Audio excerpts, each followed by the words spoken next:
Week days ಆದರೆ ತುಂಬ slow ಆಗಿ ಹೋದಂಗೆ ಇರುತ್ತೆ. ಅದೇ ವೀಕೆಂಡ್ಸ್ ನೋಡಿ ರಾಕೆಟ್ ಸ್ಪೀಡಲ್ಲಿ ಹೋದಂಗೆ ಅಂತ ಅನ್ನಿಸ್ತಾ ಇರುತ್ತೆ ನನಗಂತೂ. ನಿಮಗೂ ಕೂಡ ಹಾಗೆ ಅನಿಸುತ್ತಾ ಅಂತ ಹೇಳಿಬಿಟ್ಟು ಕಮೆಂಟ್ಸಲ್ಲಿ ತಿಳಿಸಿ. ಹಾಯ್ ಆಲ್, 30 ದಿನದ ಚಾಲೆಂಜಲ್ಲಿ ಇದು 6ನೇ ದಿನ ಆಗಿರುತ್ತೆ.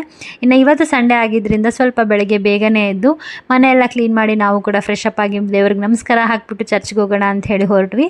ನಾವು ಚರ್ಚೆಲ್ಲ ಮುಗಿಸ್ಕೊಂಡು ಬರುವಾಗಲೇ ನಮ್ಮ ಹಸ್ಬೆಂಡ್ ಟಿಫನ್ ಕೂಡ ಕೊಡಿಸಿದ್ರು. ಟಿಫನ್ ಮಾಡಿಕೊಂಡು ನಂದು ಮೂಗುತಿ ಕಳೆದೋಗಿತ್ತು, ಹಾಗಾಗಿ ಅದನ್ನು ತಗೊಳ್ಳೋಣ ಅಂಥೇಳಿ ಹೊಸದು ತಗೊಂಡು ಮನೆ ಕಡೆ ಹೊರಟು ಬಂದ್ವಿ. ಇನ್ನು ಬಂದಿದ್ದಾದಮೇಲೆ ಇವತ್ತು ಸಂಡೇ ಆಗಿದ್ದರಿಂದ ಏನು ವರ್ಕ್ ಏನಿರಲಿಲ್ಲ, ಹಂಗಾಗಿ ಚೆನ್ನಾಗಿ ಸ್ವಲ್ಪ ಹೊತ್ತು ರೆಸ್ಟ್ ಮಾಡಿದ್ವಿ ನಾನು ಪಾಪು ಇಬ್ಬರು.